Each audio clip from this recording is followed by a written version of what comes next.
Hey kids, it's You Had to Ask, the show where I answer your questions, and this week my first question comes from Buddha Atheist 29, who says, is there any movies that you loved as a kid, but when you watch it as an adult, you wonder why you ever liked this piece of shit? One of these for me is Mac and Me. Oh yeah, actually last week I recorded a podcast with the great Jason Harding that I believe is going to be released today, the same day this video is released. Talking about one such movie, the 1989 Tim Burton Batman. That's a movie that I loved when it came out, when I was 9, and that I have probably seen more times. I've probably watched that movie throughout my lifetime more than I've watched any other movie. And I loved it at the time, and I loved it for years afterwards, but now I look at it, and the best I can say about it is, I can watch it maybe for quality cheese purposes. It's good for laughing at and making fun of it. It doesn't work as a movie at all, really. I'll tell you another one is when I was 13, so I'm a little older now than the kid range, maybe old enough to know better, or almost old enough to know better, but I saw the film Boxing Helena, starring Julian Sands and Sherilyn Fenn, and directed by David Lynch's daughter, Jennifer Lynch. And at the time, I thought it was just brilliant. Like, I thought it was the greatest movie I had ever seen. Like, this really deep psychological, examination of relationships and this really troubled guy and obsession and unrequited love. And I look at it now, I watch it now, and it is hilariously bad. It is so bad. It is high camp. That's how fucking terrible it is. It's bad in the best possible way. It's entertainingly terrible. But when I first saw it, when I was 13, I think, I thought it was just the fucking greatest thing I'd ever seen. So that's another example. Yeah, there are lots of movies like that I loved when I was a kid, and I watch them now and I'm like, what the fuck?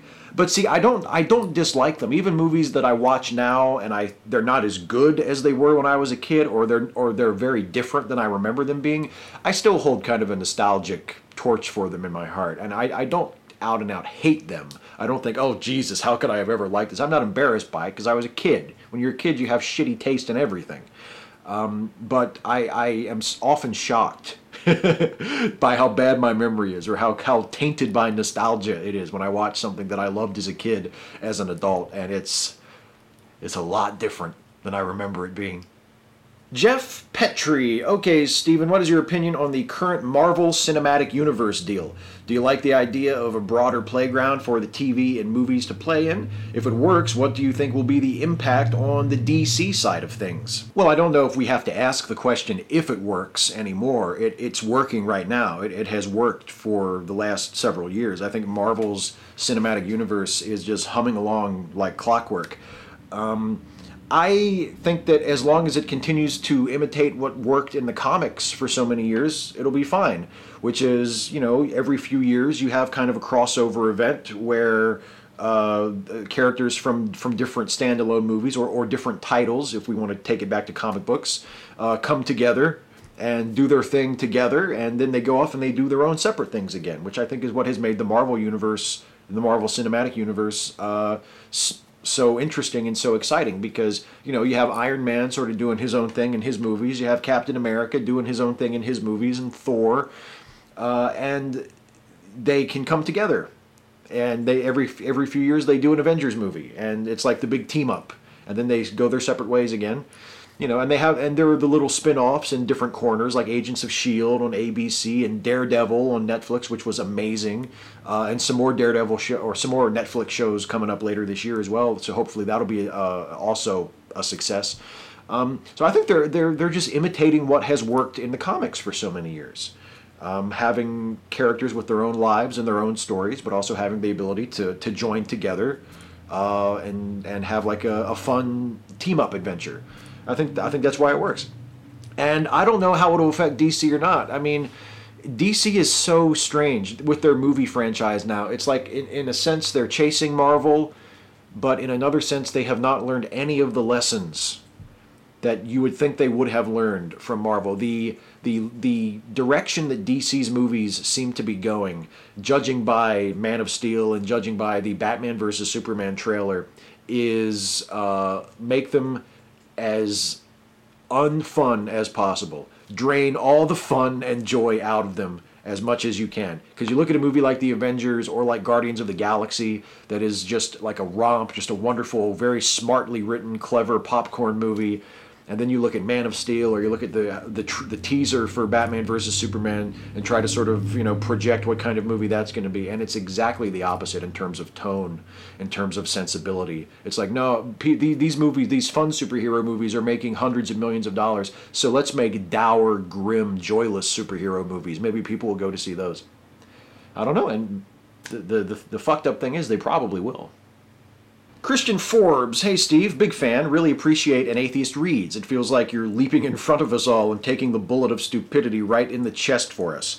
While I like the calm, measured, and reasoned response you give the material in the video series, do you ever just lose it when reading these books and yell, "What a pile of horseshit," or similar outbursts of frustration? Also, Wes Anderson, yay or nay? I want to answer the second part first. Yay.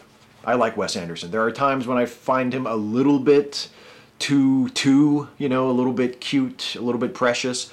But overall, I'm a very big fan of his. I like the fact, as you pointed out in your complete question, which I truncated, he has a very identifiable style. And it looks like thought has been put into every film, and indeed every shot. He's just a very thoughtful, very idiosyncratic, very identifiable filmmaker. And I like that. I like distinctive artistic filmmakers. So yay for me very much for Wes Anderson. Yeah, there are times when I'm reading the books that I want to throw them across the room. No, I don't do that anymore because the last several books have been on my Kindle, and I don't want to just throw the Kindle across the room. I know they have that commercial for the new Kindle Fire where it falls off the woman's car and onto the blacktop, and it's okay. But I don't want to test that theory myself. Yeah, of course there are moments of frustration, and there are times when that frustration makes it into the videos. I appreciate that you find them, for the most part, to be calm and measured responses. That's how I want them to be. But occasionally there are times when my frustration kind of finds its way into the script and finds its way on camera. And I think it's important to blow off steam. It's important. See, part of what I think makes the series work, at least for me, from my perspective as the creator of it, is that yes, it is mostly a calm response. It's mostly me trying to be reasonable dealing with these arguments, but it's also my response. And there are times when I feel like it's appropriate, if I had a really negative emotional response to a particular argument or a particular chapter of a book, to let that out, to show that. And to do it in a way where it doesn't just become inarticulate, angry, rage-filled, ranting, but just to let out the fact that yes, this part really pissed me off. This part really offended me. This part really insulted me. I feel like it's important to let that response in to the series without making it the tone of the series overall. So yeah, of course there are moments like that. Reading Frank Turek and Norman Geisler, there were quite a few of those. Reading God's Not Dead by Rice Brooks, the series I did before the one that I'm doing right now. Lots of moments like that. Yeah, lots of face palm, head scratching, like, oh, what the fuck? Like, how is this in a book? How is this happening? Why am I doing this? What has happened to my life? Is this all there's ever going to be? Moments like that. Mermaid Athena. Hello, Steve. Yes, this is a mermaid asking a question. I do children's entertainment, and a lot of times I get the question, "Are you really real?" I tend to respond with the question back, "What do you think?" But really, I'd like to encourage the kids to think critically about what they are looking at. Do you have any suggestions on how to approach this without upsetting the parents? Actually, I think you're asking them if they think you're real or not is a good approach. I mean, I agree with you. I think it's good to encourage kids to think critically. I think it's important to sort of nudge them in the direction of questioning things and teaching them the value of fantasy and the value of imaginary things and the value of mermaids, but also getting to the point where they can differentiate between the imaginary things and reality and learning to value both for their particular qualities. The good news is, in most areas of life, with the exception of religion and certain forms of superstition, most people get there.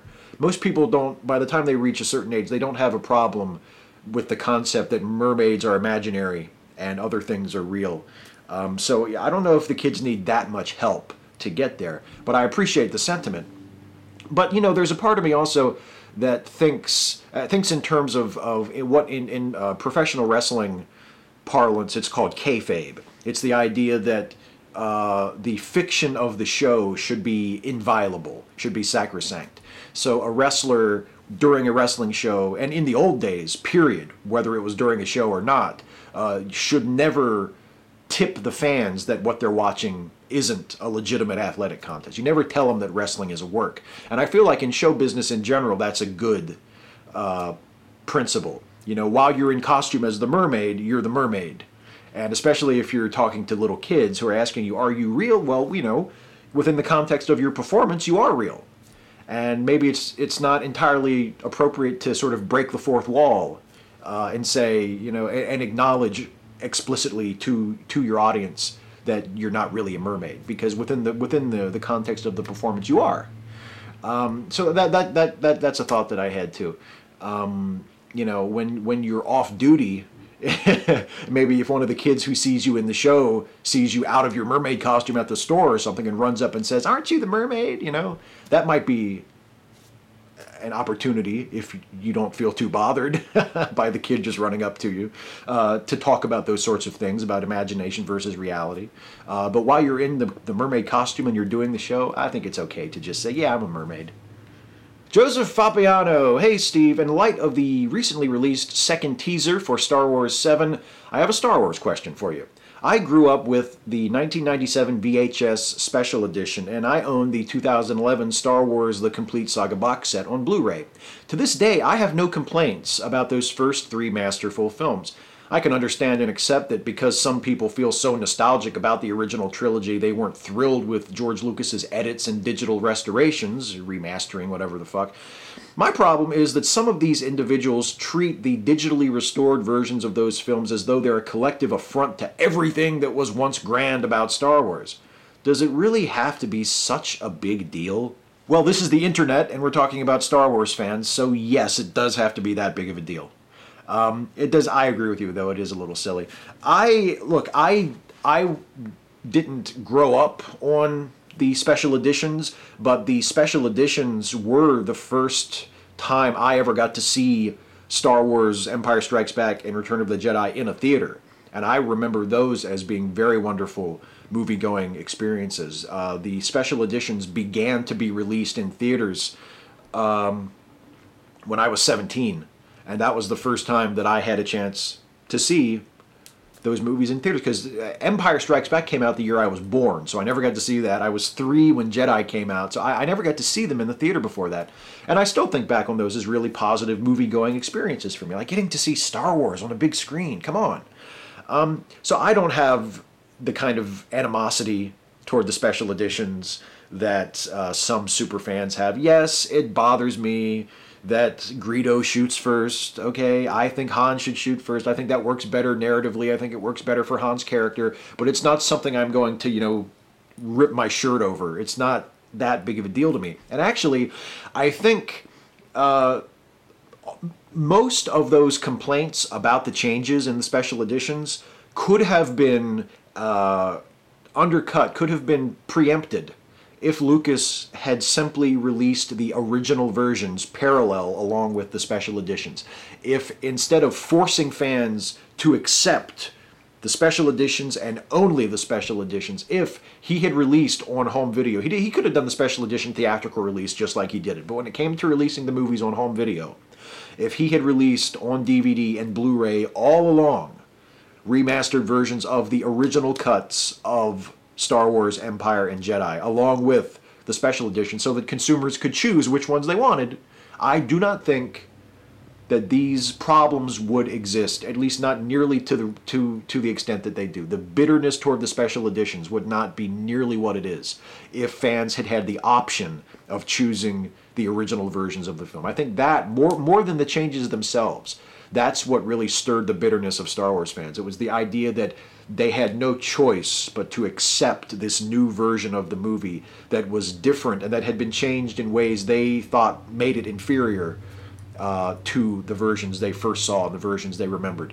I think if Lucasfilm had just released the originals along with the special editions all along, this nerd rage toward the special editions would be far, far, far less than it is today. It would still exist because that's what sci-fi nerds do. They get angry and spew hatred at the things that they love, but it would not be nearly as vitriolic as it is.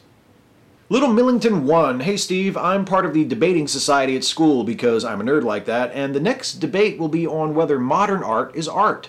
What are your thoughts on this? Should people consider modern art art? I prefer not to delegitimize examples of art that I don't like. I think it's perfectly valid to have taste. It's perfectly valid if you look at modern art and you don't like it and you think it's not good art. But I don't understand why people feel the need to delegitimize it as art, to say not only is it bad art, not only is it art I don't care for, but it's not art. Just like when certain types of people criticize hip-hop music as saying it's not music. You call that music?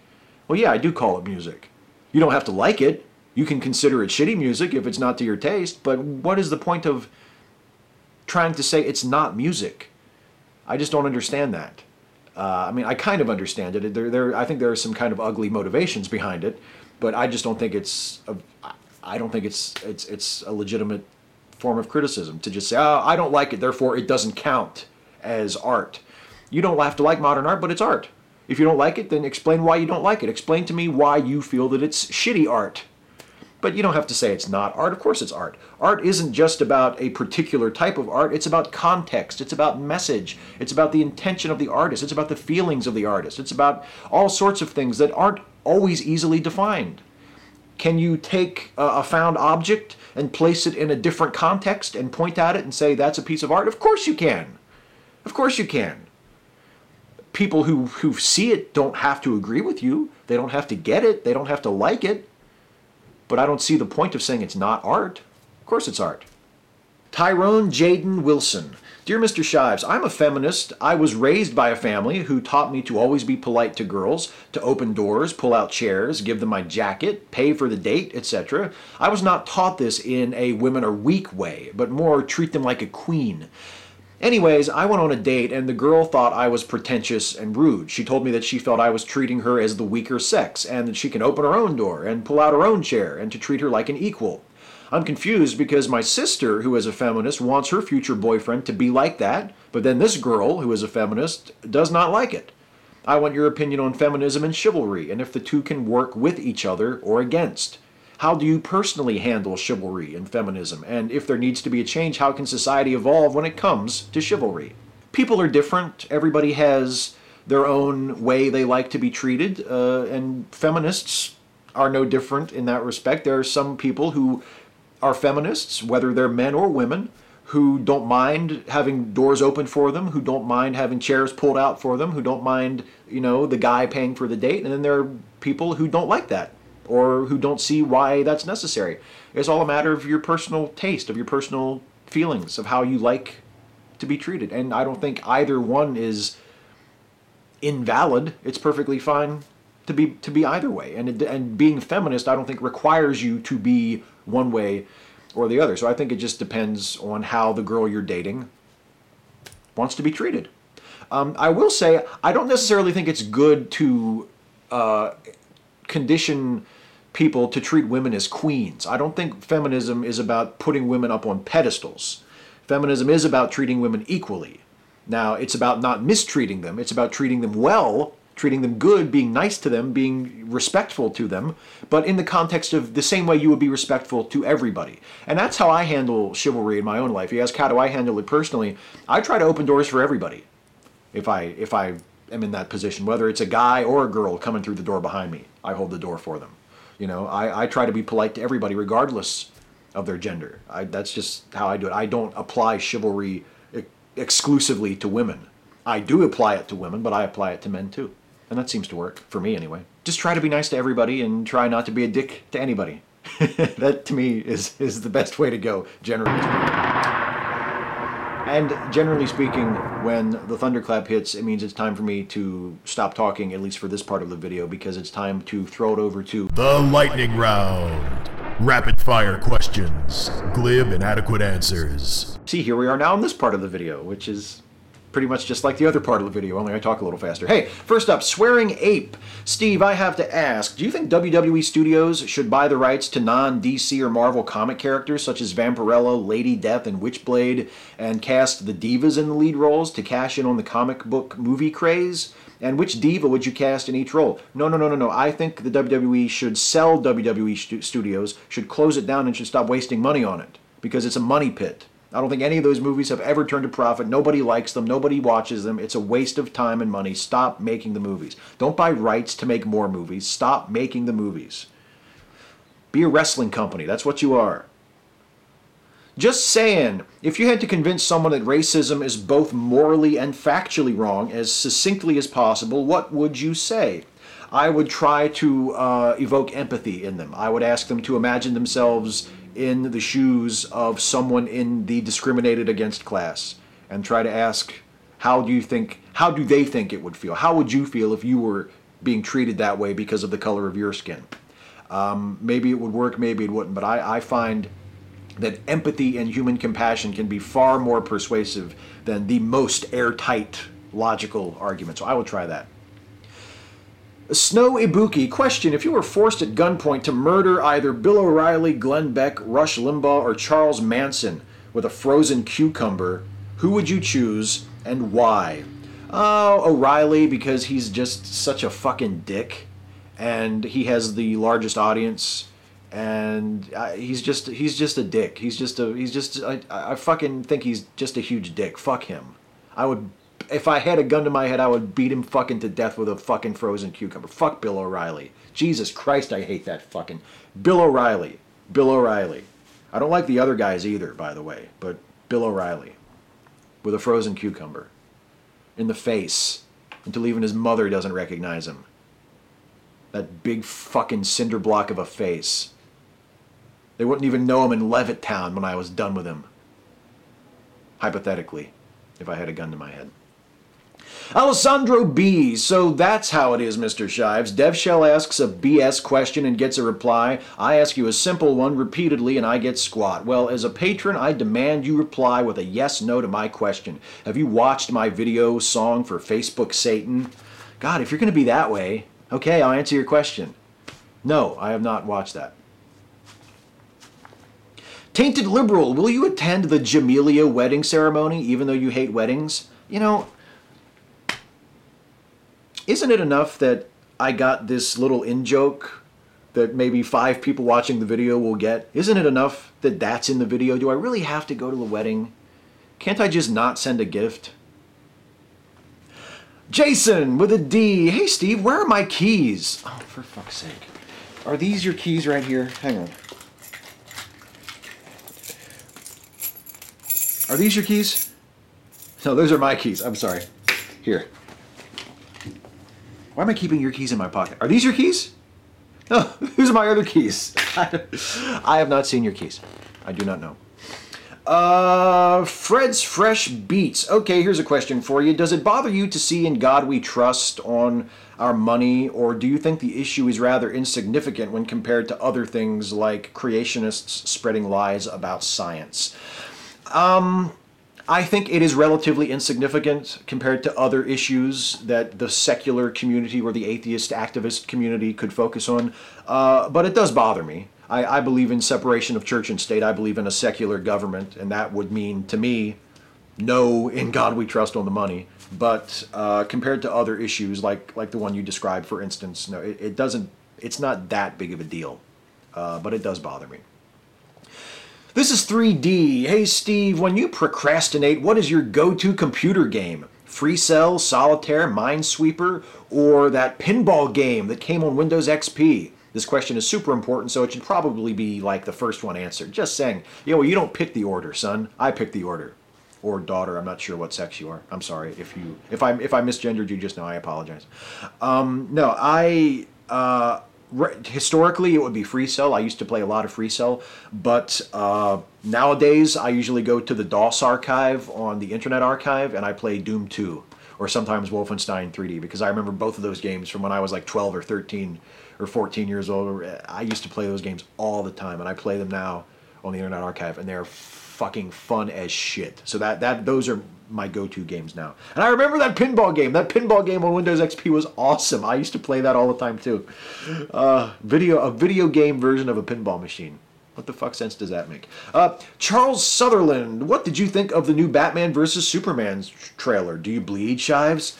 Yeah, I bled in my heart. My comic book fan soul bled right out of the nose and the eyes and the anus when I watched that fucking trailer. I did not enjoy it at all.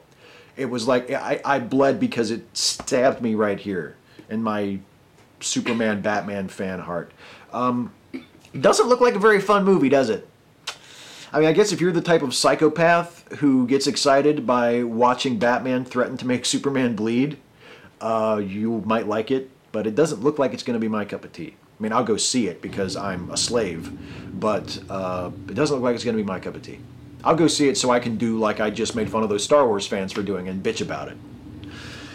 Serendipitous Rex, do you think there are critics of feminism who also believe in equal rights between the sexes? Oh yes, absolutely I do. And I'll do you one better. I think there are critics of feminism who are feminists. In fact, in my experience, as a practical matter, the most insightful and useful critics of feminism are feminists, because feminists are the most likely to have a proper understanding of the issues that they are criticizing, and are the least likely to strawman feminism into something that it is not in order to critique it. So yes, of course there are critics of feminism who believe in equal rights, and there are, in fact, critics of feminism who are feminists themselves. That totally happens a lot. Hey, that's it for the questions. The lightning round is over. Before I take my leave of you, I'm going to give you guys a glimpse at a channel that, look, I'm just going to do a shout out. I was trying to do a thing there. I was trying to set it up and make it sound big and epic and important, but I had nothing. It's time for the shout out. The shout out this week goes to Zenistrad1. This guy is also, like many of my recent shout outs, is someone who is known to me through a Facebook group that I'm a member of called the Progressive Alliance. He does videos about politics and philosophy and social justice and religion and secularism and feminism, and he is just a really, really sharp guy. Another one of the new frontier of YouTubers, one of the young up and comers, the new generation, the next generation, you know. And he just does really good stuff. A really, really sharp thinker, clear-headed, good voice, both physically and in terms of what he says. Nice to listen to, and has good things, interesting things to say. So Zenistrad1, highly, highly, highly recommended from yours truly. Check out that channel. Subscribe if you like it as much as I do. Deserves a much larger audience than he has. Zenistrad1. Well, that's it, everybody. I'm done. I refuse to answer one more question this week. I am completely spent.